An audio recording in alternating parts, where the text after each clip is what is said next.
બરબાદીનું માવઠું જે પ્રકારે આશંકા વ્યક્ત કરાઈ હતી, જે પ્રકારની આગાહી હતી, ઠીક એ જ પ્રકારે છેલ્લા 24-30 કલાકથી રાજ્યના અનેક વિસ્તારોમાં હવામાનમાં પલટો આવ્યો છે અને કમોસમી વરસાદ જોવા મળે છે. અમદાવાદ સહિતના વિસ્તારોની અંદર ધુમ્મસ સવારે જોવા મળે છે. અમદાવાદમાં તો ગઈકાલે આ જ સમયે અનેક વિસ્તારોમાં વરસાદ વરસ્યો પણ હતો. નવસારીમાં પણ વરસાદ વરસ્યો, મહીસાગરમાં પણ એવી સ્થિતિ જોવા મળી, દાહોદમાં પણ જોવા મળી, ખેડામાં પણ જોવા મળી. ઉત્તર પશ્ચિમ મધ્યપ્રદેશમાં વેસ્ટર્ન ડિસ્ટર્બન્સ સર્જાતા જ આ પ્રકારની સ્થિતિ સર્જાઈ છે. બનાસકાંઠા, સાબરકાંઠા, નર્મદા, અરવલ્લી અહીંયા કરા સાથે વરસાદનું ઓરેન્જ એલર્ટ અપાયું છે. સાથે જ 30થી 40 કિલોમીટરની ઝડપથી પવન ફૂંકાવાની આશંકા વ્યક્ત કરાઈ છે. વડોદરા, છોટાઉદેપુર, ભરૂચ, સુરત, વલસાડ, વાપી અને અમદાવાદમાં કોઈ ઠેકાણે હળવાથી મધ્યમ વરસાદની આગાહી પણ વ્યક્ત કરાઈ છે. હવામાન નિષ્ણાતો કહ્યું છે કે આવતીકાલ સુધી કમોસમી વરસાદ વરસી શકશે. હવામાન વિભાગે પણ આજ આશંકા વ્યક્ત કરી છે અને જે આશંકા છે એ પ્રકારે સાબરકાંઠા, પંચમહાલ, આણંદ, વડોદરા, ભરૂચ, કપડવંત, તાપી, નર્મદા સહિતના વિસ્તારોમાં આવતીકાલે પણ વરસાદ વરસી શકે છે. જોકે સૌરાષ્ટ્રમાં એકાદ બે વિસ્તારમાં થોડાક વરસાદની આશંકા છે, સાથે જ ઠંડી વધવાની શક્યતા પણ છે. હવામાન વિભાગની જે આગાહી થઈ ઠીક એ જ પ્રકારે પાટણના સિદ્ધપુરમાં, બનાસકાંઠાના અમીરગઢ અને ઇકબાલગઢમાં કમોસમી વરસાદ ખાબક્યો. ખેડા જિલ્લામાં વાદળછાયું વાતાવરણ રહ્યું, ઝાકળ જોવા મળ્યો, વરસાદ પણ વરસ્યો છે. વલસાડ જિલ્લામાં પણ વાતાવરણમાં પલટો આવ્યો. કપરાડા અને સુતારપાડામાં પણ માવઠું જોવા મળ્યું. મહીસાગરના બાલાસિનોર, લાલસર, દામોદ, ખાનપુર તાલુકામાં કમોસમી વરસાદ પડ્યો છે. વડોદરાના પાદરામાં પણ બરબાદીનું માવઠું થયું છે. કમોસમી વરસાદના કારણે ખેડૂતોની વરિયાળી, એરંડા, રાયડો, બટાટા, ઈસબગુલ સહિતના પાકોને નુકસાન થવાની ભીતિ છે. દક્ષિણ ગુજરાતમાં પણ વાદળછાયું વાતાવરણ જોવા મળ્યું. કેટલાક વિસ્તારોમાં થોડો ઘણો વરસાદ પણ ખાબક્યો છે. વરસાદી માહોલ અને વાદળછાયા વાતાવરણના કારણે બાગાયતી પાકને જબરજસ્ત નુકસાન થવાની આશંકા છે. ખાસ કરીને ચીકુને નુકસાન થવાની આશંકા છે. આંબા ઉપર ફ્લાવરિંગ આવી રહ્યું છે, એની પણ ચિંતા છે. ડાંગર અને શાકભાજીને પણ વધુ નુકસાન થવાની આશંકા પણ છે અને આના જ કારણે ચીકુ પકવતા ખેડૂતો સવિશેષ પરેશાન છે. અરવલ્લી જિલ્લાની વાત કરીએ તો અરવલ્લી જિલ્લાની અંદર પણ જે સ્થિતિ સર્જાઈ, જે વરસાદ ખાબક્યો એના કારણે ભિલોડા યાર્ડમાં રાખેલો ખુલ્લો પાક પલળ્યો છે. કપાસ, મગફળીનો પાક જે યાર્ડમાં હતો તે પલળ્યો છે. આપ આ દ્રશ્યો જોઈ શકો છો. ખેડૂતોને ઓછું નુકસાન ગયું પણ વેપારીઓને વધુ નુકસાન ગયું છે. મેઘરજ માર્કેટ યાર્ડમાં પણ ખુલ્લામાં રહેલી ખેડૂતોની મગફળી પલળી છે. ખેડૂતો આ વેચવા લઈને આવ્યા હતા, પરંતુ હવામાન વિભાગની આગાહી હતી છતાં પણ કોઈ આગતરું આયોજન નહોતું, જેના કારણે આ મહામૂલો પાક પલળ્યો છે. અને આ જ પ્રકારની સ્થિતિ ધોરાજી યાર્ડમાં પણ જોવા મળી છે. અહીંયા પણ ખુલ્લામાં જણસી રાખવામાં આવી છે. કપાસ, મગફળી, ડુંગળી સહિતની જણસી ખુલ્લામાં છે. હજુ પણ આ પ્રકારની આગાહી છે. જો ધ્યાન નહીં રાખવામાં આવે કાલનો દિવસ તો વધુ નુકસાન થઈ શકે તેવી શક્યતા છે. અને સ્વાભાવિક રીતે જ સિઝન સિવાયનો જ્યારે પણ વરસાદ પડે છે ત્યારે નુકસાન થાય છે. નુકસાન સવિશેષ ખેતીને થાય છે, ખેત ઉત્પાદનોને થાય છે, ખેડૂતને થાય છે. બજારોમાં પડેલો પાક પલળે છે તો ખેતરની અંદર મોટો થઈ રહેલો પાક, એની અંદર રોગ થવાની આશંકા હોય છે. જીરું ઘણો સેન્સિટિવ પાક છે, સૌથી વધુ એની ચિંતા છે. હજુ પણ કયા પ્રકારનો માહોલ રહેવાનો છે, આગામી 24 કલાકમાં કેવી સ્થિતિ સર્જાવાની છે.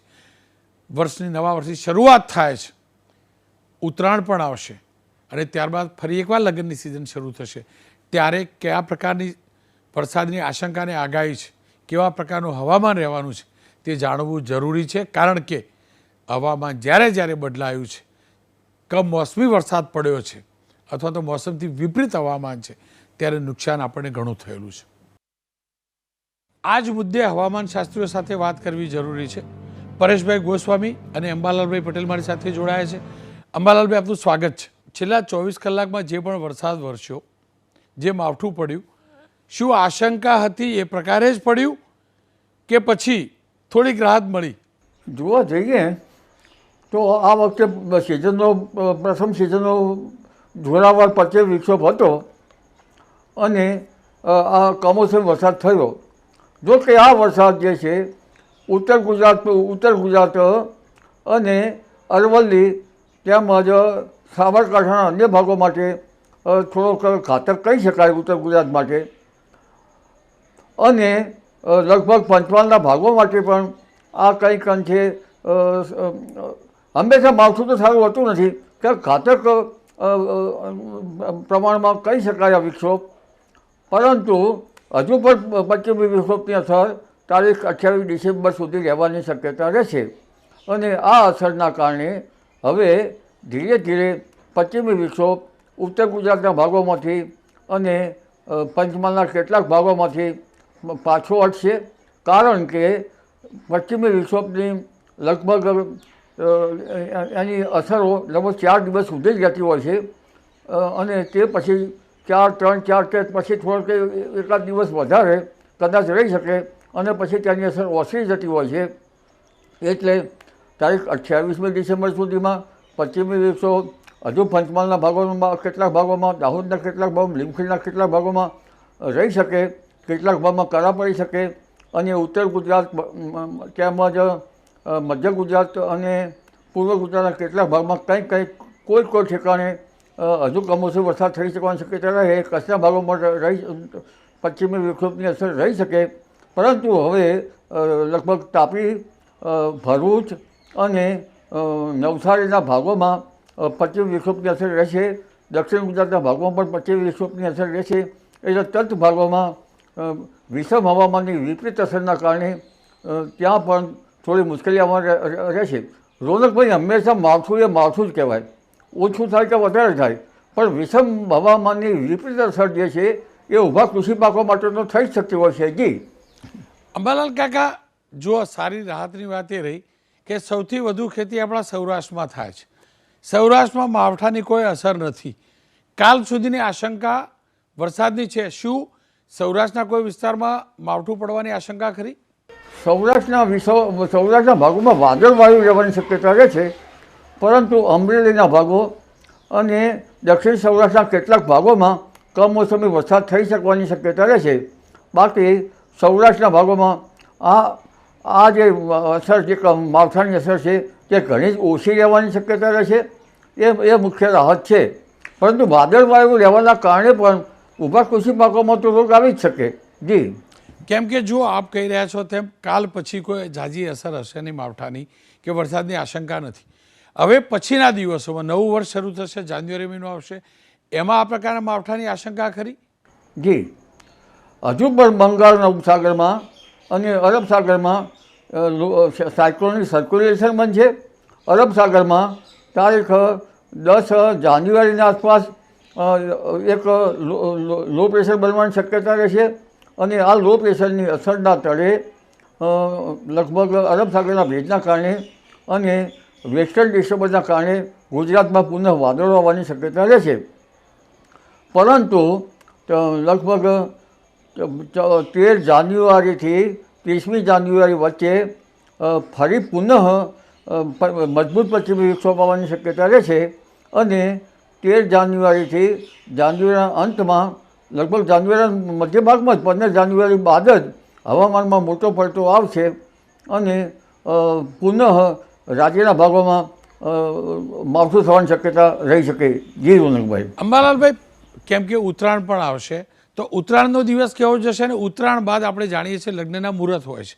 આપ જે આશંકા વ્યક્ત કરી રહ્યા છો એને ઊંડાણથી વિચારીએ તો 20 તારીખથી 30 તારીખ જાન્યુઆરી શું લગ્નનું મુહૂર્ત હોય તો કયા પ્રકારની સાવચેતી રાખવી જરૂરી બને છે? તમને લાગે છે કે દિવસોમાં ઇન્ડોર લગ્ન થાય એટલે કે ખુલ્લા આકાશ કરતાં બેન્ક્વેટ કે એને વધુ પસંદ કરવા યોગ્ય રહેશે? જાન્યુઆરી 13મી 14મી જાન્યુઆરી બાદ તો ઠંડીની શક્યતા પણ વધારે રહેશે. હમણાં 29 ડિસેમ્બરથી 10મી જાન્યુઆરી વચ્ચે પણ હાડ થીજવતી ઠંડી પડશે, પરંતુ તે બાદ પણ ઠંડીની શક્યતા રહેશે. 24 જાન્યુઆરી બાદ પણ ઠંડી વધી શકે, પરંતુ એ વખતે વાદળવાયુ આવવાની શક્યતા વધુ રહી શકે છે, કારણ કે મજબૂત પશ્ચિમી વિક્ષોભ આવવાની શક્યતા રહેશે. એટલે માવઠા જેવું અગાઉ જણાય તો લગ્નના આયોજકે જરા વિચાર કરીને આગળ વધુ રિસ્ક રહે, કારણ કે ઠંડીના અસરના કારણે ઇન્ફ્લુએન્ઝા, શરદી, કોલ્ડ અને કેટલાક વાયરસ રોગ પણ થતા હોય છે. જી અંબાલાલભાઈ, આપનો ખૂબ ખૂબ આભાર. ખેર, હવે વાત કરી લઈએ અન્ય એક હવામાનશાસ્ત્રી પરેશભાઈ ગોસ્વામી સાથે. પરેશભાઈ, આપનું સ્વાગત છે.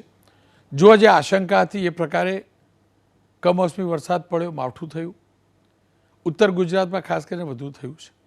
હવે પછી કાલનો દિવસ તમારા હિસાબથી કેવો રહેશે? શું આ જ પ્રકારે વરસાદી માહોલ અને હવામાનમાં પલટો યથાવત રહેશે?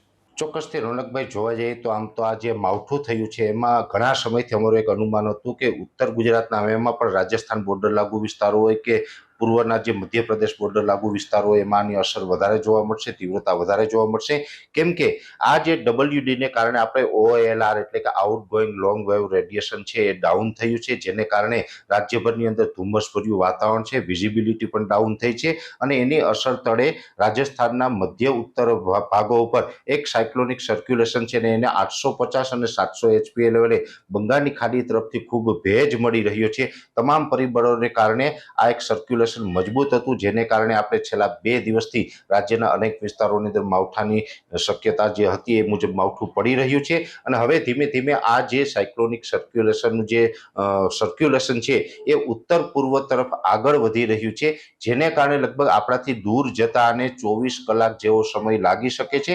એટલે કે આવતીકાલે 28 તારીખે મોડી રાત સુધી રાજ્યના અનેક વિસ્તારોમાં હજુ છૂટાછવાયા હળવા ઝાપટાઓની શક્યતાઓ રહેલી છે. ખાસ કરીને રોનકભાઈ, આજે 27 તારીખે રાજ્યના અનેક વિસ્તારોની અંદર જે તીવ્રતા સાથે માવઠું પડ્યું છે એની સરખામણીએ આવતીકાલે 28 તારીખે તીવ્રતામાં ઘટાડો થઈ શકે છે. છતાં પણ ચોક્કસથી આવનારા 24 કલાક દરમિયાન હજુ પણ માવઠાની શક્યતાઓ તો રહેલી છે અને એમાં પણ બની શકે કે અમુક વિસ્તારોની અંદર થંડરસ્ટોર્મ એક્ટિવિટી પણ થઈ શકે.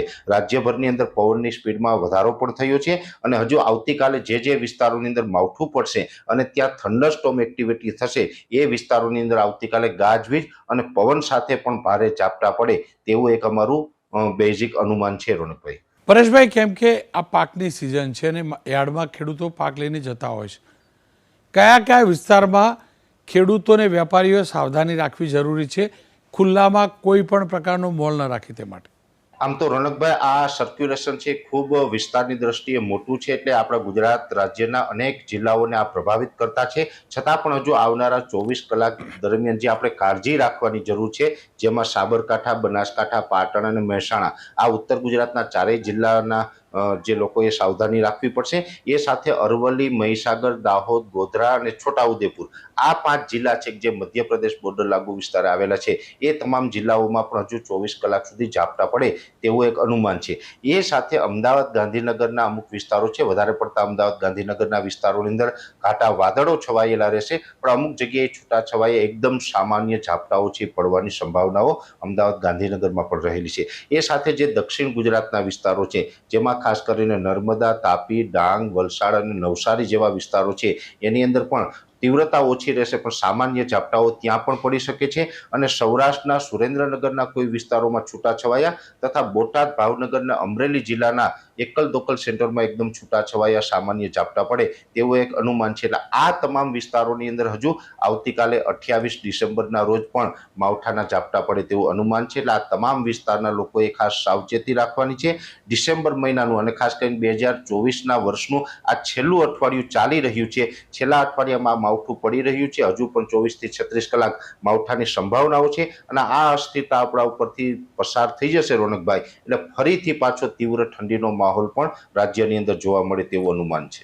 મારે એ જ સમજવું હતું કે કેટલી ઠંડીમાં વધારો થશે. જો ઉત્તર ભારતમાં બરફવર્ષા થઈ રહી છે, હિમવર્ષા થઈ રહી છે, આપણા ત્યાં વરસાદ પડ્યો, માવઠું થયું, તો ઠંડીમાં કેટલો વધારો થશે અને કેટલા દિવસ સુધી ઠંડી વધુ રહેશે? રોનકભાઈ, ઠંડીની વાત કરવા જઈએ તો ગયા વર્ષની સરખામણીએ આ વર્ષે ડિસેમ્બરમાં ખૂબ સારી એવી ઠંડી પણ પડી છે. જેવું આ માવઠાની અત્યારે અસર છે, કેમ કે આપણી ઉપર એક સાયક્લોનિક સર્ક્યુલેશનનો પ્રભાવ છે. આ પ્રભાવને કારણે છેલ્લા 2 દિવસથી 1.5 થી લઈને 2 પોઈન્ટ સુધીનું ઠંડીમાં ઘટાડો પણ નોંધાયું છે. તાપમાન ઉચકાયું છે, પણ આ સિસ્ટમ આપણા ઉપરથી પસાર થઈ જશે એટલે પરમ દિવસે 29 ડિસેમ્બરથી ફરીથી ઠંડી ચાલુ થશે. એટલે લગભગ 2 થી લઈને 3 ડિગ્રી તાપમાન ફરીથી નીચું આવશે. 29 29, 30 અને 31 એમ 3 દિવસ સુધી રાજ્યની અંદર ઠંડીનો માહોલ જોવા મળશે. 3 ડિગ્રી સુધીનું તાપમાન નીચું જોવા મળશે. એ પછીથી 1 થી 4 તારીખમાં નોર્મલ આપને રાહત મળી શકે. પણ મહત્વના સમાચાર એ છે રોનકભાઈ કે બેક ટુ બેક જે પ્રકારે WD પસાર થઈ રહ્યા છે અને એ વેસ્ટર્ન ડિસ્ટર્બન્સને કારણે ઉત્તર ભારતના પહાડો ઉપર જે પ્રકારે બરફ વરસાદ પડી રહી છે ને આવનારા દિવસમાં પડવાની છે, એટલે જાન્યુઆરી મહિનો છે એમાં છેલ્લા 5 વર્ષની સરખામણીએ સૌથી વધારે આપણે ઠંડો જોવા મળે તેવી શક્યતાઓ છે. એમાં 5 જાન્યુઆરીથી લઈ અને 15 જાન્યુઆરી એટલે મકર સંક્રાંતિ દરમિયાન રાજ્યની અંદર કોલ્ડ વેવનો માહોલ પણ જોવા મળશે. અત્યાર સુધી જે ડિસેમ્બરમાં આપણે ઠંડી જોઈ હતી એમાં અમુક રાઉન્ડ છે તીવ્ર ઠંડીના આવ્યા હતા, પણ જાન્યુઆરીની અંદર તીવ્ર ઠંડી કરતાં પણ વધારે ઠંડી જોવા મળે અને એક પ્રકારે કોલ્ડ વેવનો રાઉન્ડ આવે તેવી શક્યતાઓ છે. રાજ્યના અનેક વિસ્તારની અંદર જાન્યુઆરી મહિનાની અંદર સિંગલ ડિજિટમાં તાપમાન જશે અને ઇકબાલગઢ, અમીરગઢ જે ઉત્તર ગુજરાતના ઇકબાલગઢ, અમીરગઢ જેવા વિસ્તારો અને નલિયા આસપાસના વિસ્તારો છે એમાં 0 ડિગ્રી તાપમાન પણ થવાની શક્યતાઓ દેખાઈ રહી છે. એટલે ડિસેમ્બર કરતાં જાન્યુઆરીની અંદર વધારે ઠંડી પડે તેવી પણ શક્યતાઓ હાલ અમે જોઈ રહ્યા છીએ. પરેશભાઈ, કેમ કે 2 દિવસ માવઠું પડ્યું અને સ્વાભાવિક કમોસમી વરસાદથી ખેતીને નુકસાન થાય છે, ઠંડી વધુ પડશે, આપે કહ્યું એમ કોલ્ડ વેવ આવશે, તો કયા કયા પાકને નુકસાન થવાની આશંકા છે? જુઓ, ફ્લાવરિંગની સિઝન તો છે જ, વલસાડી હાપુસ હોય કે પછી કેસર હોય સૌરાષ્ટ્રની, તમારું આકલન શું કહે છે?